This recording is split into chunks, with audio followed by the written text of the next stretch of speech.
Your website is the mousetrap. Your content is the cheese. Welcome to Content Matters with Barry Feldman and Andy Crestodina. Make your blog easy to read, and guess what? More people read it and respond to it. Make it a chore or make it a bore, and it's bye-bye, baby. That's why blog design matters. Let's dig in, man. There's a lot of things we could discuss about blog design, and we certainly have some experience and strong opinions.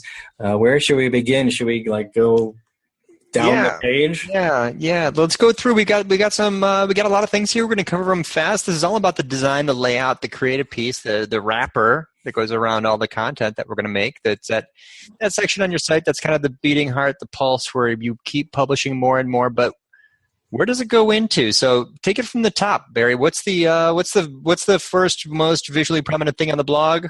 What do we see there? Well, it could be the headline, and it could be the image, and it could be a combination where the headline is on the image, below the image, above the image. So it's kind of like a homepage, like we've talked about on a prior episode. But I think there's no right or wrong way to do it, except perhaps a wrong way to do it is to not have image. It's just sort of expected. It's like comes from the publishing Sure. model or paradigm that we know, right? A big juicy piece that you should pay attention to in a printed publication, a magazine, is going to have a featured image. So these usually have featured images, and they can be the width of your blog, or they can be the width of your page, and they often are. I think just the warning here is don't take those for granted. I think they say this is a nice friendly page. It's going to be fun to look at and read. For sure. And a couple of tricks. When you design your blog and you've got that picture in there, go ahead and test to make sure that becomes the picture that is visible in the social stream when you copy and paste the URL into Facebook, Twitter, LinkedIn, or wherever. Another trick is to, totally optional, depends on the design of the site, put the headline of your post into the image, and that may make it more visually prominent, make the headline more obvious, and kind of a weird design thing if you've got the HTML headline, the H1 tag, and the headline in the image, but there's a design choice there, and that can actually improve the click-through rate depending if you want to make that more visible in social. Yeah, I think that's particularly important in Twitter, where you have to get to the point with still a very short number of characters, and so you might have a different point, and then you got to make room for whoever you're adding and hashtagging and your URL and so forth. So yeah, I like the kind of the miniature ad that you didn't actually have to pay for. I've been experimenting with that a lot, and so a safe way to do that is to come up with the image that does involve the headline or some variation of it. Mm-hmm. Yeah. And basically what you end up doing is building a blog, the layout of the blog page, the blog detail page, the blog landing page, where there's a visual hierarchy where you're purposely guiding the visitor's eyes across the page and keeping that scan reader moving. You basically, the design of the blog is such that the header, the top image, the first paragraph, these are all designed to get the visitor flowing into the rest of the content. So be very deliberate about how you create the visual hierarchy when planning and designing a blog. Yeah, the hierarchy is probably not going to be your problem unless you are the coder, but the person who does the code or does the template, in my mind, I'm thinking almost specifically or very specifically about WordPress, but the CMSs don't differ from each other that much in terms of their interface. It should make it so that you have a pull-down menu so that this is a headline, this is a sub-headline, this is an a in-dash treatment or a quote treatment or so forth, so that you can easily apply that hierarchy and just sort of speak to people's expectations about bigger and bolder is more important than smaller and not bolder. Mm-hmm. Yep. And then you end up flowing through the content, which is these days almost always in a single column layout. It's going to look good on mobile. It's going to kind of help the eye keep flowing. You don't have a lot of things that appear in different columns on the sides. You don't have navigation on the left. Usually what people are designing these days is a blog that's a single column layout. And that column is probably a little bit wider than it would have been had you built a site 5 years ago with 2 columns. These are almost always, Barry, I think your site, it's like 500 and how many pixels wide? 560. If I did it over, when I do it over, it'll probably be a little wider, but I didn't have any idea what I was doing when it was set up. 800 on our site, 850 on a lot of sites. One thing that we've done, though, is we left room on the right sides because we've got a sticky sign-up form, a sign-up box that stays with you no matter how far down you scroll. They call it sticky because it's always right there on the right. We'll talk about that in a bit, but basically blogs these days, single column layout. The line length shouldn't be too wide. I think that was, Barry, one of your points we talked about earlier. The ideal line length is about 8 words. That way the visitor doesn't get lost when they jump down to the next line. Their eye doesn't have to look for the first word of the next line. So make sure that the column width isn't so wide that the visitor gets lost and the eye gets tired moving down from line to line. Yeah, it's like the email that you can't finish reading the line unless you scroll right. That's crazy, and that's a lot of work, and you're going to be using your fingers more than you want to. So yeah, column width.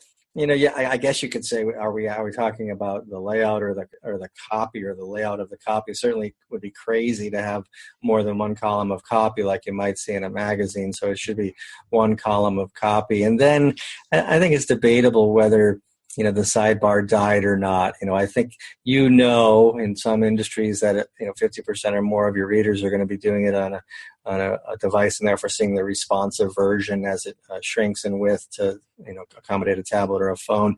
And so anything you do put on your sidebar, you have to think of as secondary, because on a mobile device it's going to go underneath the blog post. Right.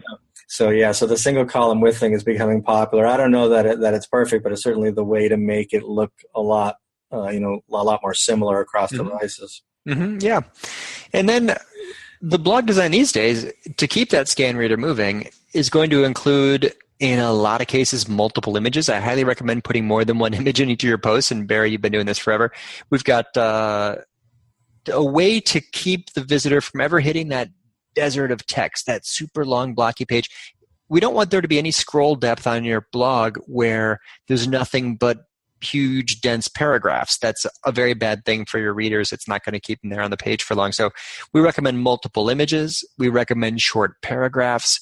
We recommend white space, different header tags, bullets, bolding, italics, internal links, block quotes, call-out boxes, captions. Put in lots of formatting that's going to help the scan reader move through it, and avoid at all costs super long, dense paragraphs and big blocks of text. That's just not how people read on the internet. Yeah, it's really, the monotony, I guess, becomes the enemy, right? And so if it's cool bands of gray, we used to call it in the advertising industry, that, the copy is just relentless, that's bad, so you do need the white space, but, better still, you need something to look at. And, you simply cannot control the reality that when people get to your page, and I think this is particularly true of a blog post, their eyes sort of fly up and down, right? Mm-hmm. They may start where you want them to, and they may not. But you need to make it inviting so that it says, all right, if all you're going to read first is the subheads, or all you're going to read first is the captions, you're going to get pulled into the story in any case. So, Barry, our friend Mark Schaefer would say that content's only effective if it moves. Speaking of inviting, how do we invite visitors to share this and get our content to move?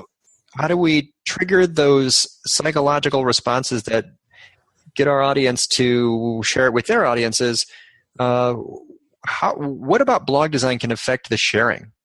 Well, blog writing, I guess that's cheating, but, it should be cool, right? It should be killer. It should be strong and opinionated and powerful and full of fresh ideas, because that's what people are looking to share. But then I think, to answer the question is, how do you make it easy to share? Well, you make it easy to share by putting share mechanisms there. We're getting kind of used to those things because they generally involve the icons of a handful of social media sites that we're used to seeing.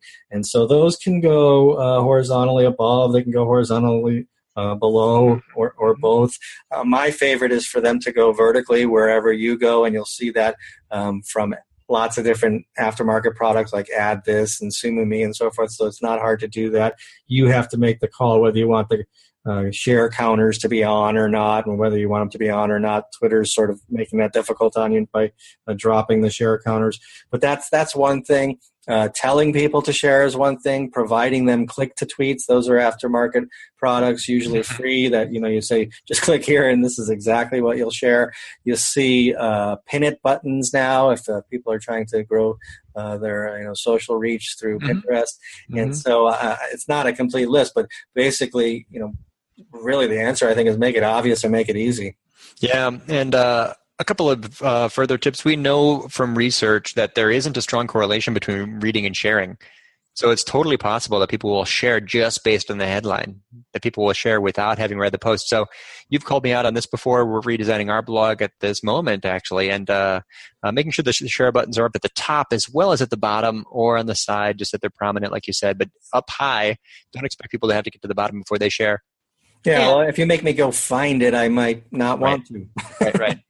But here's another thing. If you decide to use share this or use one of those plugins or add this, test it and check, because some of these plugins will put a mention of their own Twitter account onto the share rather than putting your Twitter account on the share. So go to your website and share it from your sharing plugin or tool if that's what you have on your site, and make sure that the headline isn't followed by a little tiny ad or promotion for your share tool. Have you seen this before? Yeah, and you also see it in the form of the URL shrinking, right? Mm-hmm. You'll see that it came from Buffer or Share This or what have you.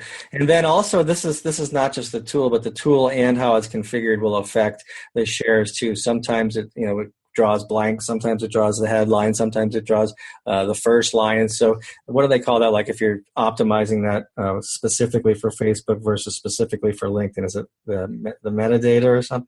The open graph tags. Oh, yeah. Okay. So there's the design of the social snippet. The open graph tag. So you may or may not want to mess with that. And if you don't, you should find a share bar tool that makes it so that you don't have to.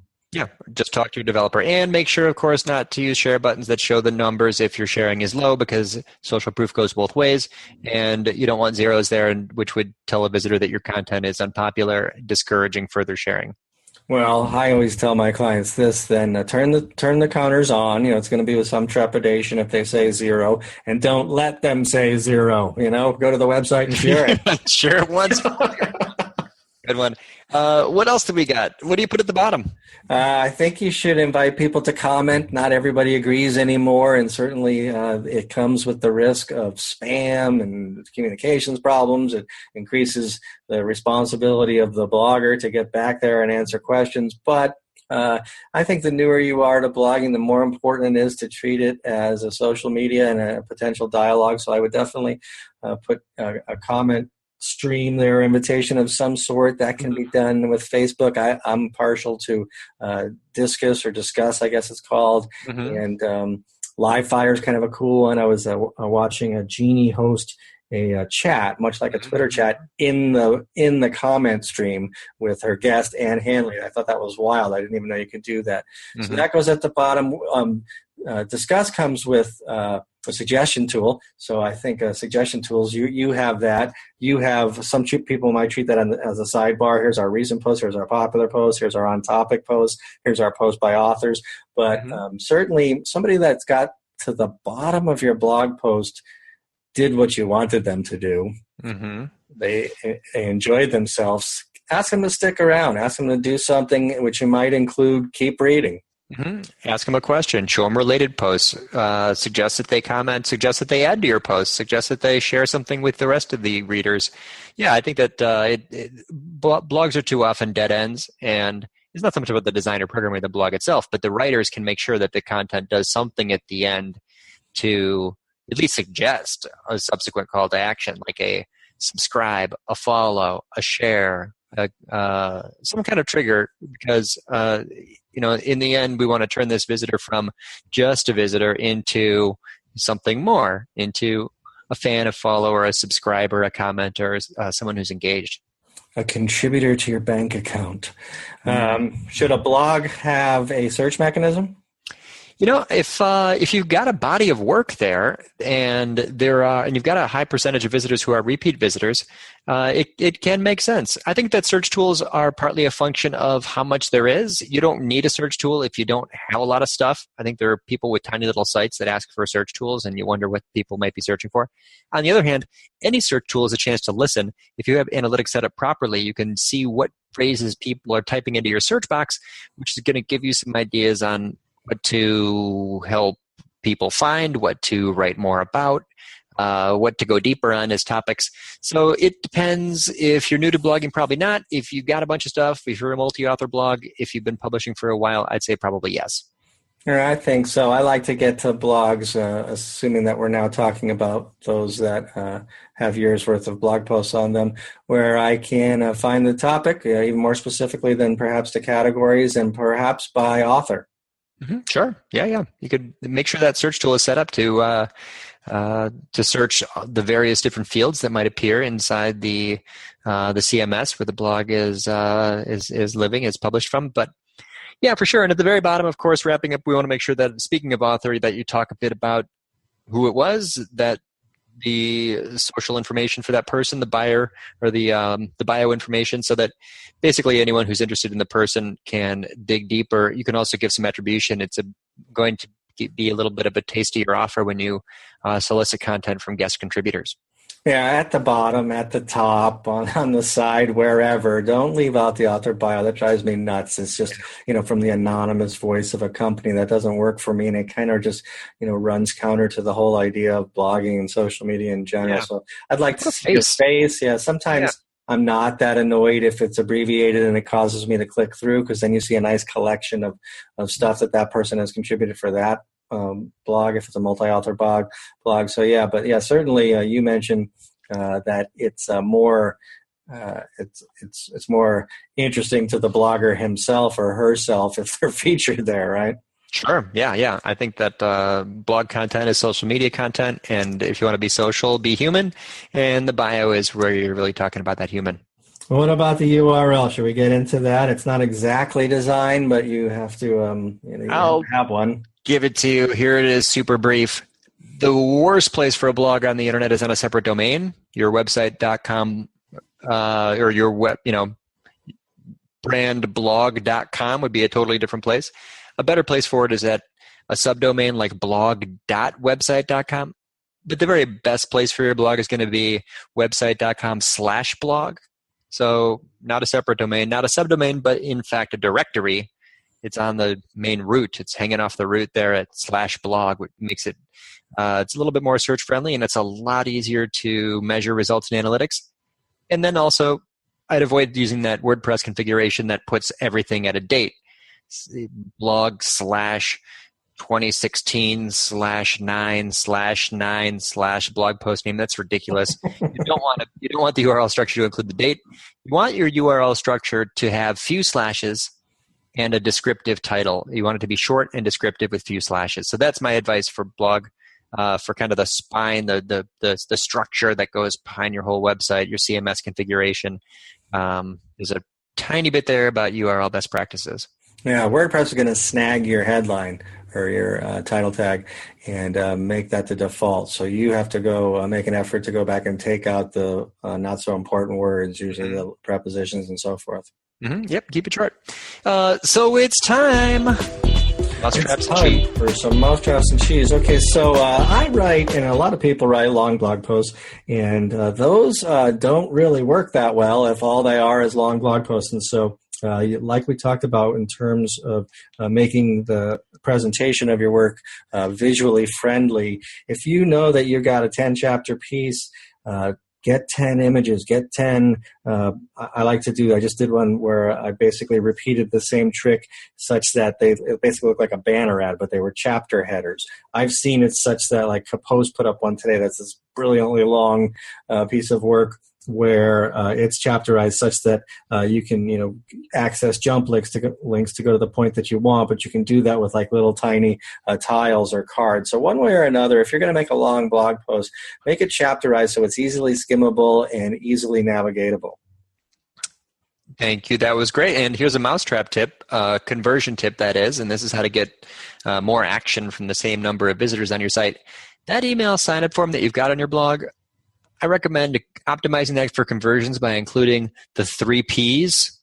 First P is prominence. Make it very prominent. It doesn't have to be a big light box or a Sumo Me welcome mat, but I mentioned ours is like that sticky thing that appears on the right side.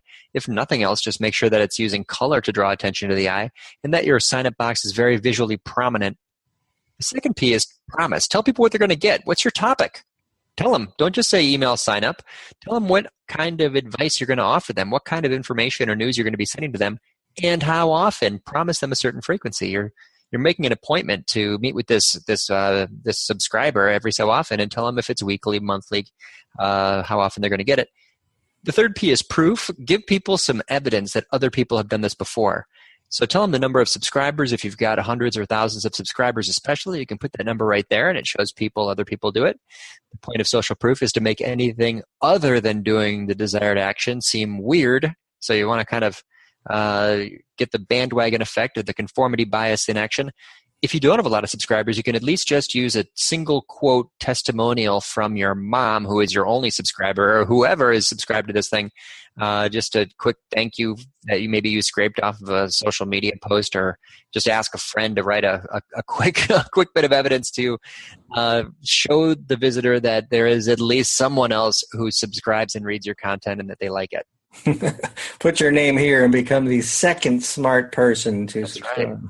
Right. Be the second. It's exclusive. Now's your chance to be one of the very few who subscribe to this blog.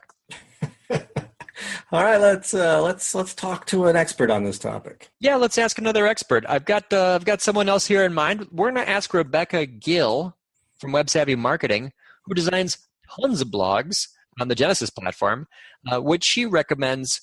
Here is Rebecca Gill's 1-minute tip for blog design. I'm a strong believer in content before design, and this applies to both websites and blogs. Documenting your desired user flow, visitor paths, and call to actions is something that is typically done after graphic design is complete. Unfortunately, that's the wrong approach because it forces you into matching content to the website theme or a template, and it should be just the opposite. Design should be crafted around the user and the desired outcome of a visit. So before you find yourself falling in love with a blog template or reaching out to a graphic designer, think through the goals and the objectives of your blog. Document your user personas and the paths you'd like these people to take. While graphic design is very important, it must take place at the right time within the project to truly allow you to showcase the blog, content, and offering in the best possible light. Perfect. Wow. Thank you. Excellent. Thanks, Rebecca. That was another episode of Content Matters. Barry, I think we nailed this topic. What's next? I hope so. We're going to focus on a content type that is well known called infographics. How do you make them? What do you do with them? Why would you want to make them? How do you make them successful in your ticket into greater reach across the digital sphere, if you will? So talk to you next time about infographics. Ooh, that'll be good. Looking forward to it. It's gonna take a little time. See you in 2 weeks.